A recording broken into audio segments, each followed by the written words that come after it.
안녕하세요. 닥터고의 쓰리고 TBC 고용건이고요. 또 연세사랑병원의 유튜브도 같이 후배들로 같이 하는 고용건입니다.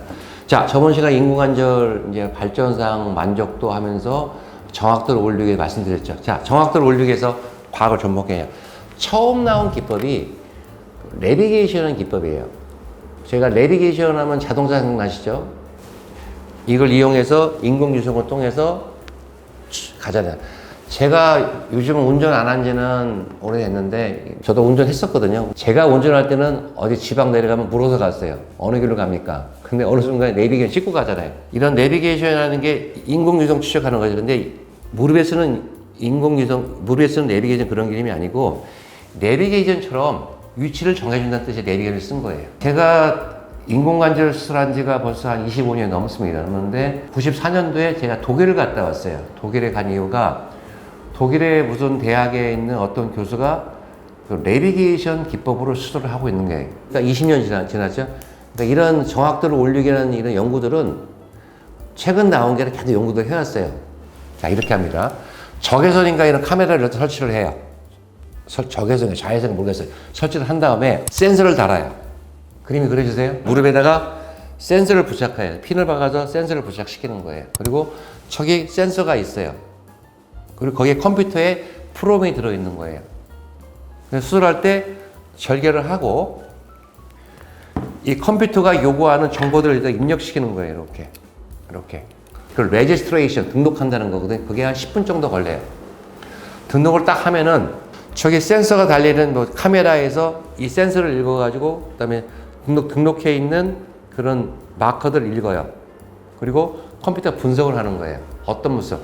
아, 이분의 다리 모양은 지금 몇 도가 휘어 있고, 그리고 수술을 만약에 교정을 하려면은 이렇게 지시를 해주는 거예요. 그럼 의사가 이 컴퓨터 이 모니터를 보면서 다리를 움직여 보는 거예요. 뭐 고관절을 이렇게 움직여 보기도 하고, 뭐 찍어도 보고, 발목도 찍어 보고, 이렇게 찍어 보면은 제가 수술할 때 자르고자 하는 각도가 보여요. 이만큼 자르려면 여기에 대해서 화면에 떠요. 지금 당신이 절삭을 하고 하는 뼈의 두께가 몇 밀리고 딱 떠요. 그리고 당신이 이렇게 절삭하면은 각도가 5도가 될 거고 3도가 될 거 딱 떠요. 이해하시겠어요? 이렇게 보는 정보를 주는 거예요. 일종의 자동차를 유성을 따라 하는 것처럼 내가 수술을 하는데 이 가이드를 따라서 유성처럼 가이드를 해주잖아요. 어떤 효과가 있냐? 저희가 이 무릎이 휘어 있을 때 위에 뼈, 아래 뼈를 정확하게 각도를 주고 정확하게 위치를 보고 절삭을 해야만이 다리 모양이 똑바로 펴지는 거예요. 근데 의사들의 경험에 의하면은 이게 조금 실수도 할 수 있겠죠? 그런데 이런 내비게이션 기법을 이용하면은 그런 오류를 줄일 수가 있어요. 그래서 많은 연구가 된 거예요. 이런 컴퓨터를 이용한 이것을 카오스라고 그래요. 컴퓨터 어시스트, CA, 오스페드 서저리 그래요. 그래서 컴퓨터를 이용한 정형외과 수술이라고 해서 그 카오스라는 모임 중에 하나가 이런 내비게이션 기법이 있는 거예요. 그래서 이런 내비게이션 기법이 처음 인공관절의 정확도를 올리기는 기법인데 현재는 제가 내비게이션을 이용해서 20년이 시작했어요. 하다가 저는 이제 그 3D 시뮬레이션에 바꿨는데 장점은 축을 맞지 단점이 있어요. 뭐냐면은 시간이 오래 걸려요. 왜냐면 수술 전에 여기 입력한 다음 있다고 했잖아요. 이 찍다 보니 시간이 한 10분 정도 소요되고 두 번째는 에러가 뜨는 거예요. 컴퓨터는 그대로 저희 의사가 찍는 방향에 따라서 읽어줘야 된단 말이에요. 그런데 이거 잘못 찍을 수가 있어요. 경험이 없으면. 그걸 등록을 잘못하면. 그래서 오히려 했더니 수술하고 사진 찍어봤더니 오히려 수술이 더 엉망이 되는 경우도 있다는 게 솔직한 의사들 고백이에요. 그렇기 때문에 이 내비게이션 기법이 막 성행을 하고 지금도 하고 있지만 조금 한물 꺾여가고 있다 이렇게 보시면 되는 거예요. 이게 바로 여러분들이 궁금해하는 내비게이션 기법. 장점은 정확하게만 포인트만 적고 정확하게만 하면은 정렬도는 아주 훌륭하다. 단점은 잘못 등록을 하게 되면 오히려 에러가 날 수 있고 또 한 가지는 시간이 좀 걸리기 때문에 이런 이 감염 같은 것들에 대해서는 조금 리스크가 있을 수도 있다. 이해하시겠어요? 그러나 이런 내비게이션 기법이 인공관절의 정렬도를 높여서 정확도를 올려서 인공연골의 수명을 늘리기 위한 하나의 시도였고 지금도 하고 있다. 그러나 옛날처럼 성향은 되지 않고 있다. 왜? 더 좋은 게 나오니까. 까지가 오늘 강의입니다. 이해하시겠어요?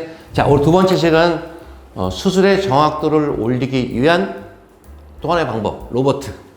로보트 좀 각광받죠. 뭐, TV 보니까 뭐냐, 같이 웃어주는 로보트도 있고, 강아지도 키워주는 로보트도 있고, 뭐, 가끔 보니까 뭐, 이게 뭐죠? 뭐, 음식하는, 이런 인공지능이 하는 로보트도 있고, 뭐, 가지각색 이거 뭐, 이게 청소하는 로보트도 있고, 그러잖아요. 이런 영역들이 의학에도 도입이 됐어요. 로보트는 최근에 도입된 기술이 아니에요. 로보트도 제가 알기로는 15년 넘은 방법이에요. 다만 로보트가 발전을 한 거예요. 여러분들이 정형외과에서 로보트가 최근에 각광을 받고 있지만 사실은 정형외과 로보트보다 더 많이 안 게 있죠. 다빈치라고 들어봤을 거예요. 배 안에 무슨 문제가 있어서 가게는 직접 열개를 절개를 했잖아요. 근데 그러다 보니까 상처가 많이 나고 하니까 그 다음 도입된 게 뭐예요? 그 다음 게 복강경이라고 해서 내시경을 했잖아요. 근데 그렇게 하다 보니까 이런 섬세하게 혈관을 다룬다든지 이런 신경을 수술하든지 현미경 수술하는 의사들의 가장 큰 약점이 이거예요. 손을 떠는 거. 중증 외상 상태 보시면 나오잖아요. 저도 봤어요. 봤는데 골든타임 나오고 그러자는데 가장 큰 약점이 이 손을 떠는 거고 그리고 그러다 보면은 이 정확도를 또 나이가 되면 이게 수술은 잘할지 모르지만 이 정확도 이렇게 깊이 가기가 힘들잖아요. 그래서 그런 사람의 손을 대신하는 게 바로 로봇 손을 이용한 거예요. 로봇 다빈치. 어떻게 하느냐? 의사가 밖에서 로봇으로 팔을 지휘를 하는 거예요. 로봇 화면을 보면서 수술장에는 로봇 팔이 들어가 있는 거예요. 그래서 이게 입력하고 지휘를 해가지고 로봇가 떨지 않고 정교하지 않고 깊이 들어갈 수 있기 때문에 이 수술하는 게 바로 다빈치 수술이에요. 일반 외과 시작한 게 갑상선도 하기도 하고 뭐 저는 잘 모르겠어요. 뭐 유방암도 하기도 하고 뭐 전립선을 해서 모든 대학들이 다빈치 수술 해가지고 많이들 하잖아요. 그러다 보니까 정형외과에서도 우리도 할 수 있잖아요. 그래서 도입을 한 거예요. 로봇은 역사가 한 15년 넘습니다. 로봇 하니까 여러분들이 착각하는 잘 모르시는 저도 그랬지만 TV에 나오는 로봇가 수술하는 줄 알고 있어요. 그런 게 아니고 다빈치 같은 경우도 로봇가 들어가서 이런 절규하게 팔이 움직이는 것처럼 정형외과 로봇은 로봇 팔이 있어요. 사람의 손을 대신해주는 로봇의 팔이 달려있는 거예요. 1세대 로봇은 어떤 거냐면은 진짜 모든 걸 다 로봇가 있어요. 수술 전에 수술하고자 하는 사람의 무릎을 CT를 찍어요. 그럼 CT를 가지고 이걸 분석해요. 분석하는데 한두 시간 걸리고 굉장히 시간 오래 걸린 다음에 분석된 결과를 컴퓨터에 입력을 시켜요. 그러면 이 컴퓨터가 자기가 갖고 있는 로봇 팔이 있잖아요. 거기다 지시를 내리는 거예요. 1세대 보면은 의사는 절개만 하고 열어만 놓으면은 이 팔이 들어가서 지 혼자 다 하는 거예요. 근데 로봇 팔을 처음에 나온 것은 이게 밀러로 가는 방법이었어요. 시간 엄청 걸리겠죠. 시간 엄청 걸리고 중요한 것은 명령을 내려야 되잖아요. 명령을 누가 내려요? 컴퓨터가 내리죠. 근데 컴퓨터 명령을 누가 해요? 의사가 명령을 내리죠. 어떤 걸로? 수술에 찍은 CT라는 그런 걸 분석해서 CT 베이스로 해서 사람의 무릎을 분석해야 되는데 이게 시간이 오래 걸리거든요. 그리고 또 의사들이 공학도가 아니기 때문에 잘못 입력할 수도 있다는 거예요. 그러면 오히려 수술이 엉망이 되는 경우도 있어요. 이해하시겠어요? 그리고 아무래도 이 시간이 오래 노출되다 보니까 감염의 위험도 올라가고 그래서 이게 좀 철수를 하던 분위기였다고 지금도 하고 있는 사람이 있죠. 그러면서 섞었어요. 어떻게? 로봇과 사람이 같이 하는 방법. 그러니까 로봇가 들어와서 하고 사람이 보조 이런 방법들을 한 거예요. 근데 원래 똑같아요. 컴퓨터에다가 의사가 입력을 시켜주고 아니 공학도 입력을 시키고 움직이는 방법. 근데 두 번째까지 방법은 이게 제어가 안 됐어요. 막 수술하는데 내가 입력했는데 이상하단 말이야. 끊어야 되는데 끊지 못한 거예요. 그러니까 수술이 엉망이 되는 경우가 있겠죠. 그래서 마지막 발전된 버전은 뭐냐면은 로봇에다가 컴퓨터 입력을 시켜줘요. 똑같은 거 수술 전에 입력을 시켜서 명령을 내려요.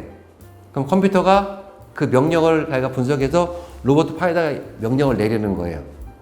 근데 바뀐 게 있어요. 어떻게 바뀌었냐면은 과거 방법은 명령만 되면 끝났는데 지금 방법은 명령을 내리는데 자기가 내린 명령에 어긋나면 수술이 멎어버려요. 아무래도 그런 위험성을 줄이겠어요. 근데 로봇도 하나의 단점이 좋은 방법이 좋은 수법이고 환자분들이 보고 되게 좋다고 저는 생각하고 앞으로도 계속 발전할 것 같아요. 근데 문제는 제가 내비게이션을 얘기했을 때 등록하는 것처럼 로봇도 등록을 해야 돼요. 그러니까 시간이 좀 오래 걸려요. 그리고 요즘 방법처럼 경험이 없는 의사들이 막 하다 보면은 이게 멎어버리면은 이게 답이 안 나오는 거예요. 시간이 오래 걸리기 때문에 시간에 노출될 수 있는 위험이 있다는 거. 그리고 입력을 하기 위해서는 굉장히 경험이 중요하다로 생각하시면 됩니다. 이해하시겠어요? 이 로봇 같은 경우는 수가가 좀 더 비쌉니다. 왜냐면 이게 비급이기 때문에 병원에 따라서 한 100만 원, 200만 원까지 더 받고 있다고 아시면 되는 거예요. 수가가 올라갈 수 있다. 근데 다빈치에 비해서는 그래도 저렴해요. 다빈치 같은 건 뭐 1,000만 원씩 받거든요. 근데 정형외과형 로봇 영역은 조금 가격이 그래도 많이 있게 올라가지 않았다. 근데 환자는 부담이 된다. 이렇게 제가 말씀을 드리면서 로봇 얘기는 제가 또 다음에 필요하면 또 이어가도록 하겠습니다. 예, 감사합니다.